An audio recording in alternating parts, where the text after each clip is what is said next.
థియేటర్లో ప్రేక్షకులు చిత్రాన్ని చూశారు. తమ అభిప్రాయాన్ని కూడా స్పష్టంగా వ్యక్తం చేశారు. అయినా కూడా నా అభిప్రాయాన్ని వ్యక్తం చేయవలసినటువంటి అవసరం దీనిలో ఉంది. ఎందుకంటే పవన్ కళ్యాణ్ గారు నటించినటువంటి చిత్రాల మీద నేను ముందుగానే నా అభిప్రాయం వ్యక్తం చేస్తున్నాను. అభిప్రాయం అనడం కంటే నా కోరికను వ్యక్తం చేస్తున్నాను.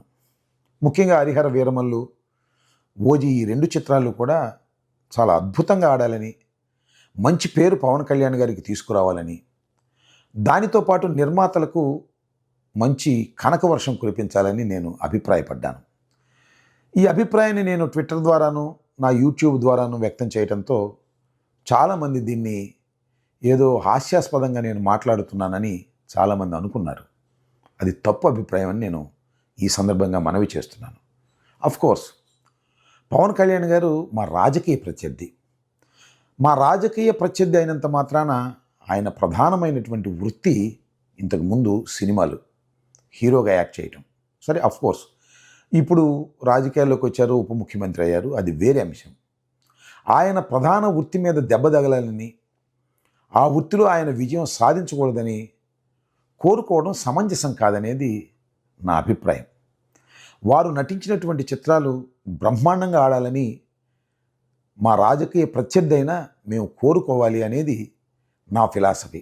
దీన్ని కొంతమంది వ్యతిరేకించవచ్చు.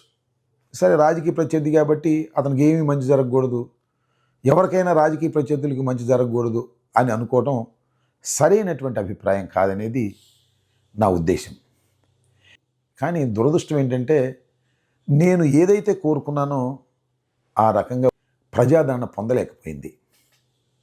కేవలం అభిమానులకి కొద్దిగా రుచించిన న్యూట్రల్ ప్రేక్షకులకు ఈ చిత్రం అంత బాగోలేదు అనేటువంటి అభిప్రాయం థియేటర్లో చాలా స్పష్టంగా వ్యక్తీకరిస్తున్నారు.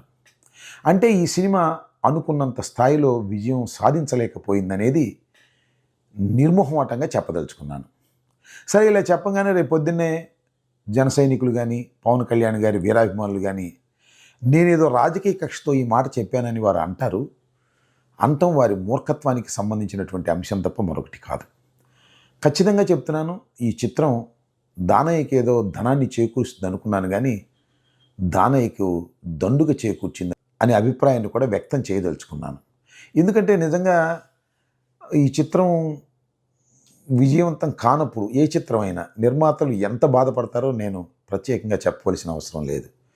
అయినా వాస్తవాన్ని చెప్పుకోకుండా కప్పిపుచ్చి మీ సినిమా అద్భుతంగా ఉంది, అమోఘంగా ఉంది అని డప్పాలు చెప్పటం అనేది సరైనటువంటి అంశం కాదు. అట్లా చెప్పేవాళ్ళు ఉంటారు. ఎవరు కూడా ధైర్యంగా వెళ్ళి మీ సినిమా ఫ్లాప్ అయిపోయిందండి అని ఎవరు పవన్ కళ్యాణ్ గారికో లేకపోతే బాలకృష్ణ గారికో చిరంజీవి గారికో చెప్పేటటువంటి సాహసం మొదటి 2-3 రోజుల్లో చేయరు.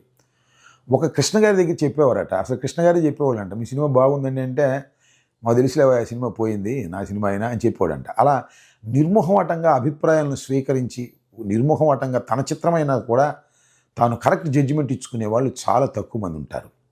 కాబట్టి నేను చెప్పదలుచుకున్నది ఏంటంటే ఈ చిత్రం అనుకున్నటువంటి ఫలితాలను, విజయాలని సాధించలేకపోయింది. ఒక చిత్రం ఫెయిల్ అయినప్పుడు ఎంతమంది బాధపడతారో నాకు తెలుసు.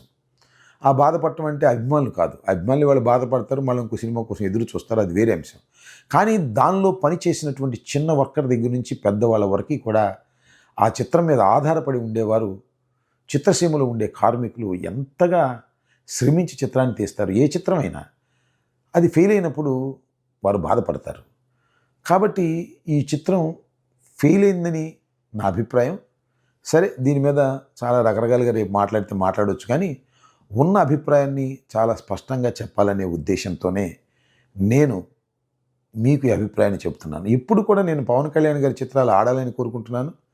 మరి ఎందుకనో మరి సెంటిమెంట్ నేను ఆడాలని కోరుకున్నప్పుడల్లా ఆ చిత్రం పెద్దగా ఫలితాలను ఇవ్వలేకపోతుంది. మరి దానికి కారణం ఏంటో నాకు తెలియదు.